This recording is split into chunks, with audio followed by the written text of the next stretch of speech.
So good afternoon, everybody. So yesterday I was talking to my son about making decisions and how decisions affect your life. You know, he's 14 now, so he's in a position where some decisions he'll be allowed to make on his own, and they can affect his life dramatically as he go forward. So one of the examples that I was telling him is that when I was in the third grade, I decided that I wanted to go live with my grandparents.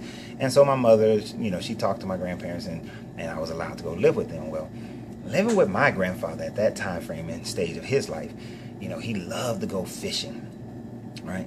So we would go fishing every Saturday. Like every Saturday we go fishing. And we go out to the lake, and nobody, you know, there'll be other families out there, other fathers, and they'd be out there fishing, and they having a good time, and they're talking.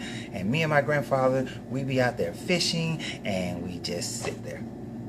We would catch a lot of fish, but we just sit there, silent 90% of the time. Needless to say, I did not like fishing. I did not grow up liking to go fishing. It's just not something I like to do.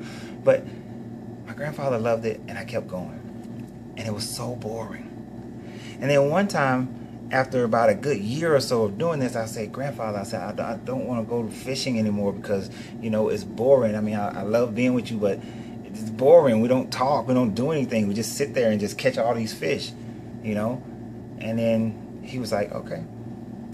And so by the time that day was over and we got ready to leave, instead of walking the faster route to the car, he wanted to walk all the way around the pond. And as we walked around the pond, he was like, told me, he says, look how many fish everybody, look how many fish they caught. You see how many fish they caught? Look how many fish they caught. So he did this all the way around. Look how many fish they caught. So then we get to the truck. He said, did you notice how many fish everybody else caught? I said, yeah, they didn't catch that many fish. I said, they only had like half a bucket or maybe 3-4 fish in there. And he was like, how many did we catch? I was like, oh, we got a whole cooler full of fish. He said, right. He said, you see, while we were fishing, we were quiet, giving yourself time to think. They were over there fishing, and they were being loud, and they were scaring the fish away because they're being loud, they're being boisterous. But see, we were quiet, and that attracted the fish, and we caught the fish. He said, you know, in wisdom it is said, a wise man speaks slowly after careful thought, while fools speak loudly and on immediate thought. He said, those fools will not eat as hearty as we will. And that's it. That's all he said. And I just walked away from that. And as a small child, I really didn't get it fully. But then as I got older, I understood what he meant. And I was telling my son, I had made the decision to go live with my grandparents.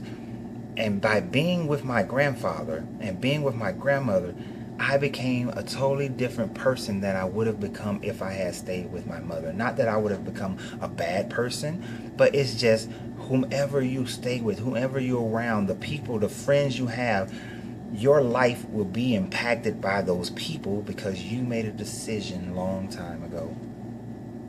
And that will pay dividends down your life, or it could take away down your life. The decisions you make.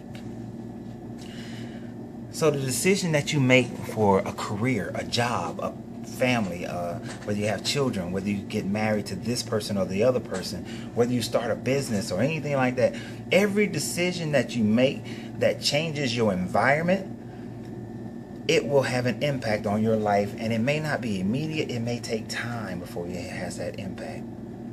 So one thing, before you make a decision, take time to think about it, contemplate it. Most people will just say pray over it, but you actually have to take time and really think about it, the pros and cons. You can't go into a decision just hoping and wishing. You see, the main thrust that I want you to understand right now in this is not so much about the decisions that you make. It's the decision that you're making you really don't know that you're making. You see, every time you make a decision, your brain is trying to justify that decision. If you decide to marry a certain person, your brain is trying to justify why you married that person and why you should be married to that person. But then you say, well, if my brain's trying to justify it and my brain is engineered to try to make me successful in everything that I decide to do, then why are things unsuccessful? Because although the first thought that you may have about marrying this person is all the great things that you see and the things that are on the surface, the secondary thought, the long wisdom thought that you may have about this person or about this situation is not positive. It is not filled with success. You see, a lot of people are walking around getting jobs, getting into careers, marrying people, having children, and they did it as a fool does. They did it on their first thought. They didn't take the time to soak in the wisdom, the knowledge, the understanding. And by the way, I said that in reverse, because you got to get knowledge, have understanding of that knowledge, and then walk in it. And that is what creates wisdom. You don't just boom, wake up and you have wisdom. It is gaining the knowledge, understanding the knowledge, and then walking in that knowledge the right ways with understanding, so that you have then created wisdom in your life. And that is how your decisions should be made, because these decisions will impact you over a long period of time. They will impact your life, impact the life of your family, your kids, and everybody else around you. If you are telling yourself that you're going to start this company and it's going to be successful, but check your vocabulary. If you want to know if you are operating on the first thought, on the foolish thought, check your vocabulary. If you say you're going to start a business, but then all the language that you speak concerning is, I hope it doesn't fail, I hope it does well. Businesses always fail in the first 3 to 5 years, and the ones who make it past 5 years, most of those still fail to make it in 10 years. And I hope we get customers, and there's so much competition. If everything that you say around it, or even a speck of what you say around it, is negative, then your true wisdom thought is failure. And when it does fail, your brain will justify it, because the true wisdom has now come out.